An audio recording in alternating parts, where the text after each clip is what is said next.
Hello students, welcome back to my channel. Now we have been discussing about IUPAC nomenclature since two videos. Now to continue that, today I will start with alkenes. Okay, आज हम alkenes का IUPAC nomenclature करने वाले हैं. Now alkenes के लिए भी rules same ही हैं. The only difference is कि अब तक हमने जो एग्जाम्पल्स किए हैं उसमें सिंगल बॉन्ड्स थे, अल्कीन्स है तो उसमें डबल बॉन्ड आने वाला है. ओके, नाउ इसके पहले मैंने दो वीडियोस ऑलरेडी अपलोड किए हैं IUPAC नॉमेनक्लेचर के, जिसमें हमने रूल्स और कुछ एग्जांपल्स किए थे. So in case if you have missed those, I am going to link both the videos in the description bar below for you.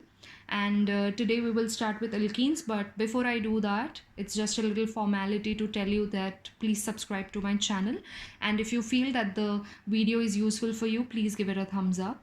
Hit the bell icon so that you get notified every time when I upload a new video. And if you feel that this video is helping you in any way, and it might help your friends as well, so please do share it with them also. Now let us start with alkenes. Okay, यहाँ पे देखो अभी पहला compound है. There are 3 carbon items in here. तो longest chain में of course without a doubt it's a straight chain having 3 carbon items. Now मैंने आपको बताया था कि नंबरिंग आप वहाँ से करोगे जहाँ पे ब्रांचेस है. अब यहाँ हमें कोई ब्रांच नहीं दिखाई दे रहा है, at least in first few examples. तो अल्कीन्स के केस में there is a double bond, right. Double bond is considered as a functional group. Double bond और ट्रिपल बॉन्ड दोनों को as a functional group consider किया जाता है. नाउ आपको इन कंपाउंड्स में नंबरिंग वहाँ से करना है जहाँ से डबल बॉन्ड पास में है. ठीक है, डबल बॉन्ड को आपको प्रायोरिटी देना है. सो इस वाले कंपाउंड में मैं नंबरिंग करूँगी राइट हैंड साइड से, क्योंकि यहाँ से डबल बॉन्ड पास में है. सो दिस बिकम्स 1, 2 and 3. ठीक है ना. 3 कार्बन वाला जो अल्केन है वो क्या होता है? 3 कार्बन वाला अल्केन होता है प्रोपेन. तो यहाँ पे अल्कीन है, सो प्रोपेन की जगह आपको सिर्फ लिखना होगा प्रोपीन. ठीक है, तो इस कंपाउंड का नाम आप लिखोगे प्रोपीन, या फिर आप इसको एक और तरीके से लिख सकते हो जो कि इसमें ज़रूरी नहीं है. ब्यूटेन ऑनवर्ड्स वो कंपलसरी हो जाता है, बट इस पर्टिकुलर कंपाउंड में ज़रूरी नहीं है.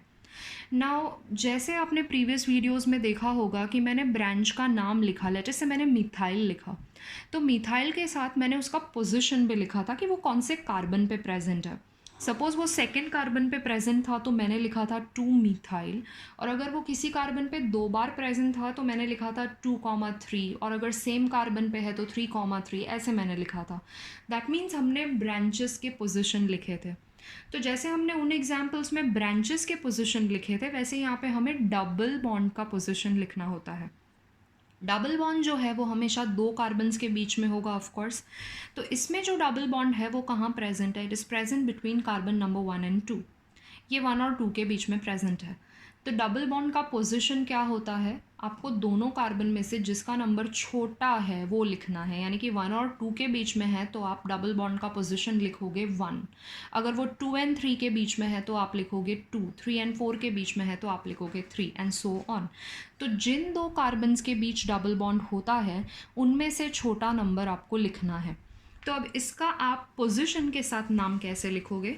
सो I will simply write propyne, और आप देख सकते हो कि प्रोप और इन के बीच में मैंने स्पेस रखा है, तो वहाँ पे ही हमें पोजीशन लिखना है. सो this becomes prop 1 in. Okay, in general जब कुछ फंक्शनल ग्रुप या डबल बॉन्ड कोई भी चीज़ अगर फर्स्ट पोजीशन पे होता है तो वो स्पेसिफाई करने की ज़रूरत नहीं होती है, क्योंकि मैथ्स में भी हम लोग जब कोई चीज़ पोजीशन 1 पे है या आंसर 1 है तो वो लिखने की ज़रूरत नहीं होती है. ठीक है, तो इसको आपने सिर्फ अगर प्रोपीन लिखा या प्रोप 1 इन लिखा, दोनों में से आप कुछ भी लिखोगे तो वो करेक्ट ही है. Okay, now let us take this example. In example number 2, longest chain I can see is of 4 carbons, और मुझे इसमें लेफ्ट से नंबरिंग करना होगा क्योंकि वहाँ से डबल बॉन्ड पास में है. सो 1, 2, 3 and 4. Now since this is 4 carbon, this will become butene, और ब्यूट और इन के बीच में पोजीशन, तो दैट बिकम्स ब्यूट 1 इन, या सिंपली आप अगर ब्यूटीन लिखेंगे तो भी चलेगा क्योंकि डबल बॉन्ड का पोजीशन क्या है? नंबर 1 है. Okay, now in this example again the longest chain is of 4 carbon, लेकिन इस एग्जाम्पल में डबल बॉन्ड फर्स्ट पोजीशन पे नहीं है. आप चाहे कहीं से भी नंबर करो, बीच में ही है डबल बॉन्ड. तो मैंने सपोज यहाँ से स्टार्ट किया तो 1, 2, 3 and 4. Double bond is between carbon number 2 and 3, तो यहाँ पे डबल बॉन्ड का पोजिशन क्या आएगा, it will be 2 because you have to write a smaller number out of the 2। और 4 कार्बन है मतलब ये भी ब्यूटीन ही है, लेकिन इसका नाम आएगा but two ene. Okay, now look at the fourth example.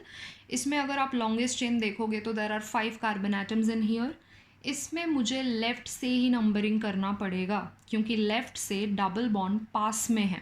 Okay, right से अगर आप करोगे तो double bond will come between 3 and 4, और अगर लेफ़्ट से करोगे तो it will come between 2 and 3। Minimum number मिलना चाहिए डबल बॉन्ड को, so I will start numbering from the left hand side. तो यहाँ से आएगा 1 2 3 4 and 5। Okay, so this is a 5 carbon compound having a double bond, and double bond is at position number 2। इसके लिए इसका नाम आएगा pent-2-ene। I hope you are with me now। ये वाला एग्जाम्पल देख लेते हैं। इसमें 6 कार्बन एटम्स हैं और इसमें भी आप नंबरिंग कहीं से भी कर सकते हो क्योंकि double bond is present exactly at the centre. Okay, तो अब हम क्या करेंगे, यहाँ से नंबरिंग करते हैं 1 2 3 4 5 and 6। It is a 6 carbon alkyne. Okay, तो 6 कार्बन्स हैं और डबल बॉन्ड है, दैट मीन्स इसका नाम आएगा हेक्स और ईन, और double bond is between 3 and 4, तो आपको छोटा नंबर लिखना है, सो this becomes hex 3-ene। Now look at the sixth example, very important. Now इस एग्जाम्पल में आप देख सकते हो कि ब्रांच भी है और डबल बॉन्ड भी है। ओके, और ब्रांच में अल्काइल ग्रुप है। Now remember one thing here, double bond के साथ अगर ब्रांच आता है और ब्रांच में अगर अल्काइल ग्रुप होता है तो प्रायोरिटी हमेशा डबल बॉन्ड को ही आएगी। ठीक है, यानी कि आपको ब्रांच को मिनिमम नंबर आए या नहीं आए, डबल बॉन्ड को मिनिमम नंबर आना चाहिए। Listen to this carefully again, and if you want you can note this down कि अगर आपके पास सेम कंपाउंड में डबल बॉन्ड भी है और ब्रांच है, पर वो जो ब्रांच है उसमें अल्काइल ग्रुप है, अल्काइल मतलब मिथाइल इथाइल ऐसा कुछ है, उस केस में प्रायोरिटी आपको देना है डबल बॉन्ड को। यानी कि आप नंबरिंग वहाँ से करोगे जहाँ से डबल बॉन्ड पास में है। ठीक है, तो अब अगर मैं लेफ़्ट से नंबर करूँ तो ब्रांच तो सेकंड पे आएगा, राइट से नंबर करूँ तो भी ब्रांच सेकंड पे आएगा, पर मैं नंबरिंग करूँगी राइट से। क्यों राइट से नंबरिंग करूँगी, क्योंकि वहाँ से डबल बॉन्ड पास में है। I need to give priority to a double bond. Okay, तो यहाँ पे आएगा 1 2 and 3। लिखने के लिए सेम रूल है कि पहले आपको सब्सटीट्यूएंट लिखना है, that is you have to write the name of a branch first. Branch कौन से कार्बन पे है, it is at carbon number 2, और ब्रांच में कौन है, CH3 है। CH3 को क्या बोला जाता है, मीथाइल बोला जाता है। सो this becomes 2 methyl, and longest chain में since there are 3 carbon atoms and there is a double bond, इसके लिए इसका नाम आ जाएगा 2 methyl propene, या आप 2 methyl prop-1-ene भी लिख सकते हो, बट अगेन पोजिशन 1 को स्पेसिफाई करना ज़रूरी नहीं है। Now if you look at the next example, example number 7, seventh example में भी आप देख सकते हो कि there is a double bond और there is a branch, और ब्रांच में क्या है, अल्काइल ग्रुप है। तो जब डबल बॉन्ड है और ब्रांच में अल्काइल ग्रुप है तो प्रायोरिटी किससे आना चाहिए, of course you will give priority to a double bond. Okay, that means I will start numbering from right hand side no matter where the branch is. Okay, तो this becomes 1 2 3 and 4। Again while writing you have to write the branch first, that is obvious। तो third carbon पे branch है और कौन सा branch है, methyl है, तो इसका नाम क्या आ जाएगा, इट विल बी 3 methyl। ना लॉन्गेस्ट चेन में देर आर 4 कार्बन एटम्स, तो 4 कार्बन एटम्स के लिए नाम क्या आएगा, इट विल बी ब्यूटीन, और you can simply write but one ene because double bond is between carbon number 1 and 2। So मैंने छोटा नंबर लिखा है, दैट इज ब्यूट-1-ene।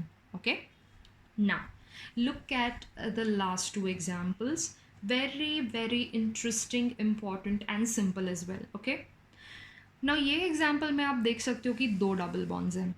अब तक हमने जो भी एग्जाम्पल्स देखे वो सब में एक ही डबल बॉन्ड था, इसमें 2 डबल बॉन्ड्स हैं। जब एक डबल बॉन्ड था तो हमने क्या लिखा था, हमने ईन लिखा था। तो जब 2 बार डबल बॉन्ड है तो हम लिखेंगे डाई-ईन। ओके, 3 बार अगर डबल बॉन्ड है तो हमें लिखना होता है trying and so on. Okay, एक बार डबल बॉन्ड है तो क्या लिखते थे हम, ईन। 2 बार है तो क्या लिखना होगा, डाई-ईन। 3 बार है तो triene and so on. Okay, and one more change, यहाँ पे आप देखोगे तो मैंने देखो ब्यूटीन, पेंटीन, प्रोपीन ऐसे लिखा है। जब दो डबल बॉन्ड्स हैं या दो ट्रिपल बॉन्ड्स हैं, जो कि हम नेक्स्ट वीडियो में करेंगे, तो दो डबल बॉन्ड हैं तो आपको क्या लिखना होगा, आपको ब्यूटा, पेंटा, हेक्सा ऐसे लिखना होगा, ठीक है। आपको एक एडिशनल ए वहाँ पे जोड़ना है। अब यहाँ पे आप देख सकते हो there are 4 carbon atoms. Numbering आप कहीं से भी करो क्योंकि डबल बॉन्ड्स इक्विडिस्टेंट हैं। तो लेट अस से आई नंबर इट लाइक दिस, ठीक है। अब 4 कार्बन है, इसके लिए हम अगर एक डबल बॉन्ड होता तो क्या लिखते, ब्यूट लिखते, पर क्योंकि यहाँ पे 2 डबल बॉन्ड है हमें यहाँ पे लिखना होगा ब्यूटा, ठीक है। और ब्यूटा लिखने के बाद आप डबल बॉन्ड का पोजीशन लिखोगे। डबल बॉन्ड का पोजीशन यहाँ पे देखो 1 और 2 के बीच में है तो 1 लिखना होगा, 3 और 4 के बीच में है तो 3 लिखना होगा। So this becomes buta 1,3। Double bond 2 बार है, that is why I will write it as diene. तो इस कंपाउंड का नाम आएगा buta 1,3 diene. I hope you understood this, okay. Now let us go for the last example in this particular section. यहाँ पे आप देख सकते हो कि 3 डबल बॉन्ड्स हैं एंड टोटल 6 कार्बन एटम्स हैं। नंबरिंग आप कहीं से भी करो, अगेन डबल बॉन्ड लेफ्ट और राइट दोनों जगह से इक्विडिस्टेंट है।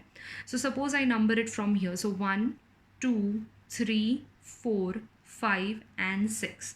So total there are 6 carbon atoms, therefore I'll call it as hexa. Then double bond के पोजिशंस आपको लिखने हैं। 1 और 2 के बीच में है सो 1, 3 और 4 के बीच में है सो 3, 5 और 6 के बीच में है तो 5। सो हेक्सा 1,3,5 3 बार है यहाँ पे, तो आपको लिखना होगा ट्राइन। पिछले एग्जाम्पल में 2 बार था तो मैंने डाइन लिखा था, यहाँ पे 3 बार है, that is why I have written as triene, okay. So these are some of the examples of alkenes. I hope you have understood this. Now in the next video I am going to explain you about alkynes, okay, कि जब triple bond होते हैं तो क्या करना है। I will see you next time. Until then, bye bye. Thank you so much.